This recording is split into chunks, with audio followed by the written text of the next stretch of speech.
Hello students हाय. So ज्या स्टुडंट्सला pivot table माहीत नाही आहे, आज आपण बघणार आहोत की पिव्होट टेबल काय आहे आणि आपल्या ॲनालिसिसमध्ये आपण पुढचं सेशन कंप्लीट करणार आहोत. सो सगळ्यात पहिले मी तुम्हाला सांगू इच्छितो की सफल कॉम्प्युटर अँड AI क्लासेस असं जर तुम्ही यूट्यूबला सर्च केलं, तिथे माझे शॉर्ट्स पण आहेत, ज्यामध्ये मी तुम्हाला म्हणजे माझी पूर्ण स्क्रीन तर दाखवतोच आहे आत्ता, पण तुम्हाला माझा लॅपटॉप पण दाखवेल की मी काय टाइप करतोय, कुठे टाइप करतोय, कसं टाइप करतोय. ठीक आहे. आणि त्या शॉर्ट्सच्या माध्यमातून सुद्धा काही ना काहीतरी नॉलेज देण्याचा प्रयत्न करतोय. जर तुम्हाला बेनिफिशियल वाटत असेल तर तुम्ही नक्कीच ते व्हिजिट करू शकता. ठीक आहे. आपण आतापर्यंत जे पाहिलं या डेटाबद्दल ते फार बेसिक आपण फक्त अंडरस्टँडिंग घेतलं आहे रोज बद्दल, कॉलम बद्दल. आज आपल्याला पाहायचं आहे की आपण पिव्होट टेबल नावाची जी गोष्ट आहे ती कशी पाहू शकतो. सगळ्यात पहिले इन्सर्टमध्ये जर तुम्ही गेलात तर लेफ्ट हँड साईडला तुम्हाला इथं पिव्होट टेबल नावाचा एक ऑप्शन दिसेल. आता हे पिव्होट टेबल काय आहे, काय यूज करतात आणि त्याचे आपल्याला डायरेक्ट इनडायरेक्ट बेनिफिट्स काय असणार आहेत, हे आपल्याला सगळं बघायचं आहे. सगळ्यात पहिले की आपण जर बघितलं की पिव्होट टेबल हे का वापरतात. ठीक आहे. Why to use pivot table. आपण जर असं बघितलं तर इमॅजिन करा की जर तुम्हाला कधी पण कोणत्याही एक्सेल शीटचं समराईज फॉर्मॅट बघायचं आहे, समरी बघायची आहे. आता तुमच्या समोर सुपर मार्केट डेटा आहे. ह्या सुपर मार्केट डेटाला 9,000 रोज आहेत, 9,000 रेकॉर्ड्स आहेत, म्हणजेच 9,000 ऑर्डर्स आहेत. जर आपल्याला कन्क्लुजन पाहिजे, समरी पाहिजे, ठीक आहे, ह्या डेटामध्ये जर आपल्याला थोडं ॲनालिसिस करायचं आहे याच्यामध्ये, तर आपण काय करू शकतो, तर आपण पिव्होट टेबल यूज करू शकतो.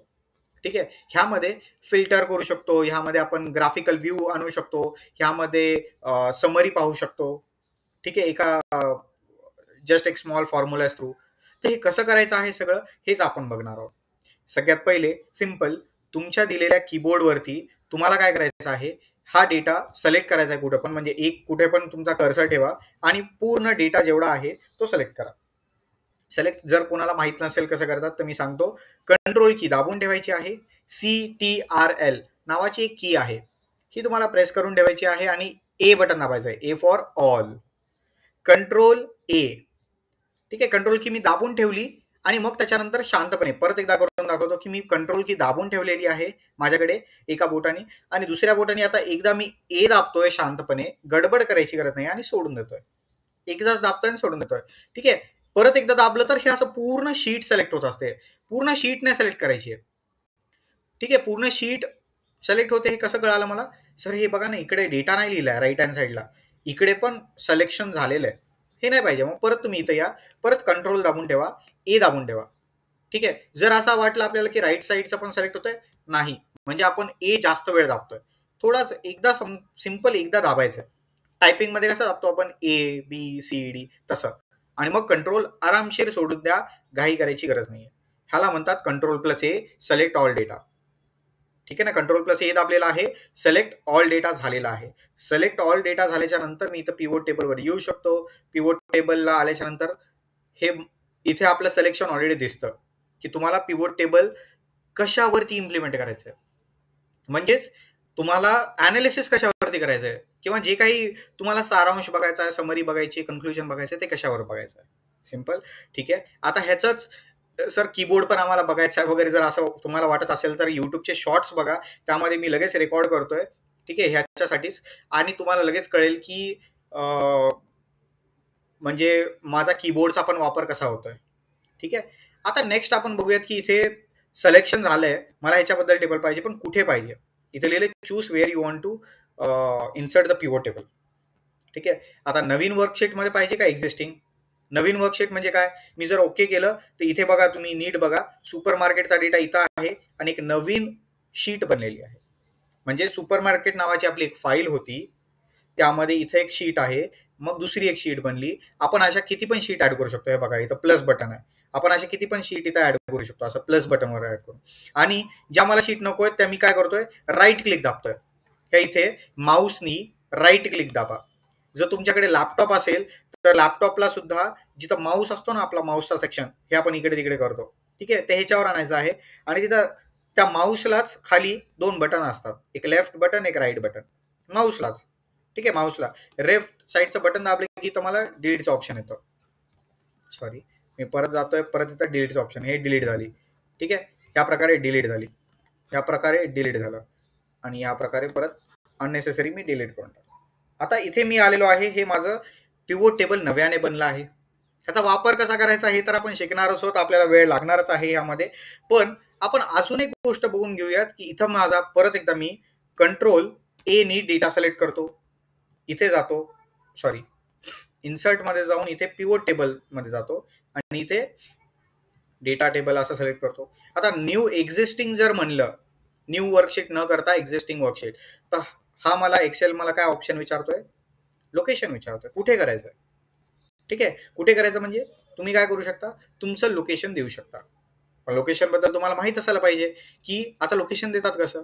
सिंपल आहे सर, मला इथे जागा दिसतीये, मी काय करतो, इथून मला पिव्होट टेबल बनवायचा आहे, तर ह्याच्यावर मी क्लिक केलं, ऑटोमॅटिकली ही सेल सिलेक्ट झाली आणि इथे बघा हे सिलेक्ट झालेलं आहे. तुम्ही जर केअरफुली बघितलं तर सुपर मार्केट असं लिहिलेलं आहे. ठीक आहे, आणि त्याच्यानंतर एक एक्सक्लामेटरी मार्क आहे.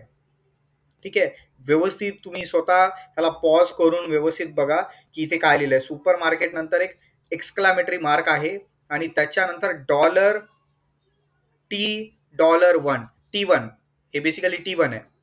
ठीक आहे, T1 म्हणजे काय, टी नावाचा कॉलम आहे, 1 रो आहे. मी जर इथे सिलेक्ट केलं तर इथे काय होईल, V9, V म्हणजे V नावाचा कॉलम आहे. ठीक आहे, आणि 9. ठीक आहे, इथे जर मी कुठे पण जाऊन असं ओके केलं तर इथे टेबल बनेल माझा. ठीक आहे, सिंपल आहे, ह्या इथे टेबल बनला. आता मी जर कुठं बाहेर क्लिक करतोय तर हा टेबल माझा गायब होतोय, इथे परत क्लिक करतोय. ठीक आहे, इथे कुठे पण टेबल वर क्लिक करतोय. ठीक आहे, तर हा माझा टेबल मी इथे बघू शकतोय. अशा पद्धतीने तुम्हाला पिव्होट टेबल ओपन करायचा आहे. आता पिव्होट टेबल माझ्या एक्झिस्टिंग शीटमध्ये किंवा नव्या शीटमध्ये ओपन करण्यामध्ये, इथे पण जर तुमचा पिव्होट टेबल गेला असेल तर तो कसा आणायचा काही नाही, आपण ते सगळंच बघणार आहोत.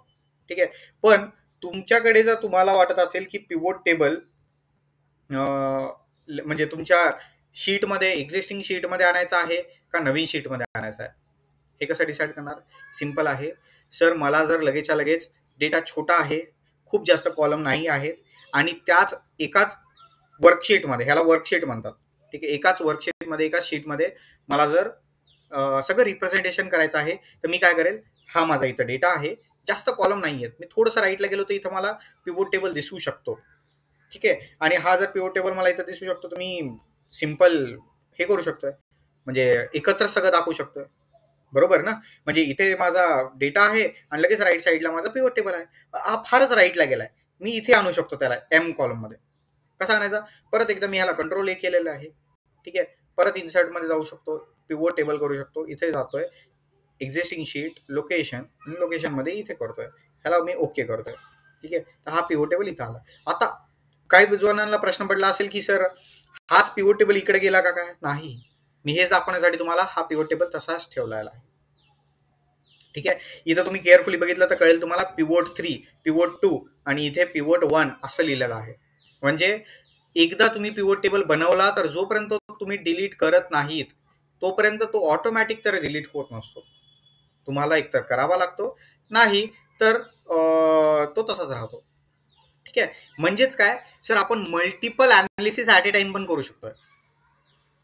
बरोबर, multiple analysis at A time पण करू शकतोय. फक्त एवढं तुम्हाला लक्षात ठेवायचं आहे आणि थोड्या वेळानंतर म्हणजे तुम्हाला कळेलच की हे अनालिसिस, मल्टिपल अनालिसिस का करावे लागतात, इसेन्शियल का आहेत, त्याचा फायदा आपल्याला कसा होतो. ठीक आहे, तर बघूयात एक एक करून की हे पिव्होट टेबल कसे बनले जातात.